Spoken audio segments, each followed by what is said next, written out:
In most programming languages, you have the option of arrays. Arrays are a group of objects that are stored within a particular array. In Python, this is actually called lists. So let's look at how we can actually create a list of objects. One thing to note is that when you have a list of objects, the first position is position 0, and then moving up from to 1 and then 2. So always remember the first object in that particular array or list is numbered 0, and I'll show you how that works now. So let's look at how we can create a simple array. We will create something with a few different objects within that array. Now, arrays are used for things later on where we can do some port scanning and to track the host and the different port numbers, etc. And that's why this is an important lesson to see exactly how we can use arrays effectively. Let's now look at a simple example before we move on to some more complex examples. In this example, we are going to use a list of different numbers to start with. So simply define a variable. In this instant, we will use something called list var. So we type in list var equals, and then we want a group of numbers. So equals, we use the square brackets, and then we start with numbers like 1 to 6. So 1, 2, 3, 4, 5, and 6. And I'll explain exactly how these numbers work shortly and how we can reference them with further functions. So open square brackets and the numbers 1 separated by commas, 1, 2, 3, 4, 5, and 6. Now that we've got the array or list created, we want to print one number from that list. So we print list var, and then we open brackets and we select the position. So in this instant, we'll use 0, which is the first number in that list. So make sure to remember to use the square brackets around the position number and then normal brackets around the list variable, so that when it prints that particular position. So we have position 0 here. It should find the number 1, as we'll see in the results. As we can see here, it has returned the value 1, which is the first position 0. If I was going to change this to find the last one, for example, the last number, I change that to 5. And if I run this, it now should give us the value 6, which is the last number in that particular list. We can also do an iteration where we can pick some numbers from a range. So let's type in a variable letter, for example. Let's use I for I, and let's look at it being in a range, and let's call it 0, 5, which will then give us all the positions in that list. I need to add a colon at the end of this line to make sure there's no errors. And we want to then print, open brackets, list var, and let's put in the square brackets for the variable I. Now, when I run this, it should give us a list of the values from that particular list. So you'll see 1 through to 5 appear here, which shows that it is working. So in this simple example, we've looked at a list of integers. Now let's look at how we can store a list of strings. To do that, we need to add a few additional things like single quotes. And let's go in and type in a variable name. Let's use list str to store strings, and we'll use just a couple letters, A and B.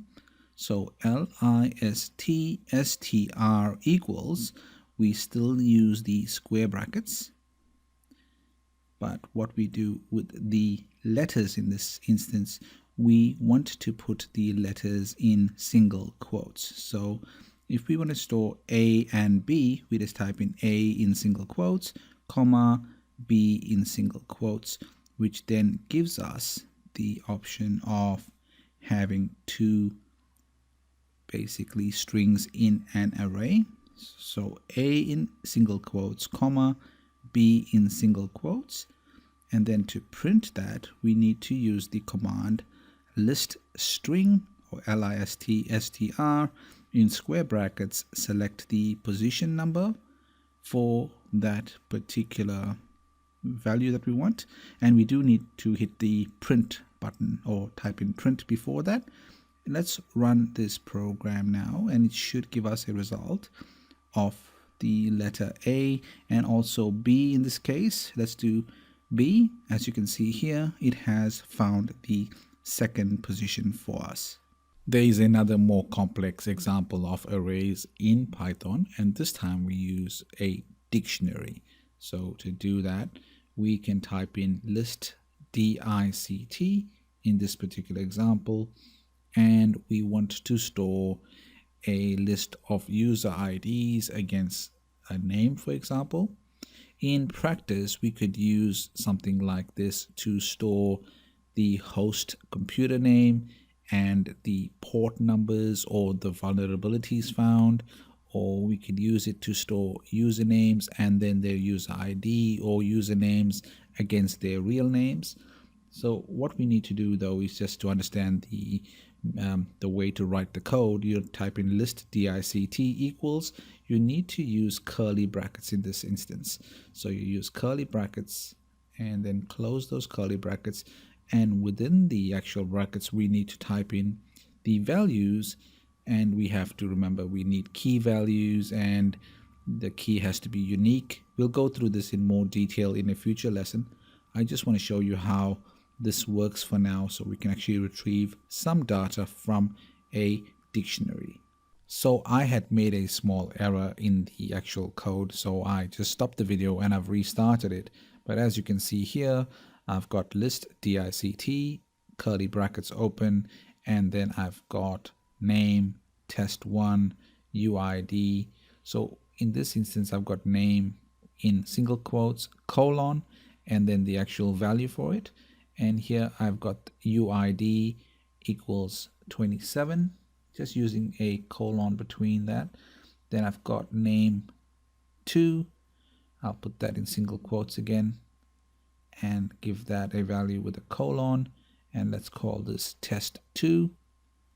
And then I also have to give the UID to a number. And let's call that number 28. Again, put the single quotes around it and a colon with the value 28. Then I've also got in the next line for k, comma v, two variables, list dictionary items, and then print k and v. So basically assigning k and v the dictionary items, the name test1 and UID 27, and then the name test2 with the UID 28. And when I print that, it then prints those values to the screen. So this is how we use a simple dictionary. We'll go into more detailed examples as we will be creating a port scanner using the nmap module that we had loaded in earlier. So we will actually build a specific port scanner in Python. So you'll exactly see how I'm able to create that port scanner, a simple port scanner with nmap module in Python. So as you can see, we have learned so far quite a bit in Python, a very brief overview of things like how to define values, how to define variables, how to do mathematical operations, the if statement, the else if, the else statement. We've looked at how to print to the screen. We have looked at for and while loops. We've looked at lists and arrays. And now we'll move on to actually creating our very first port scanner using the nmap module.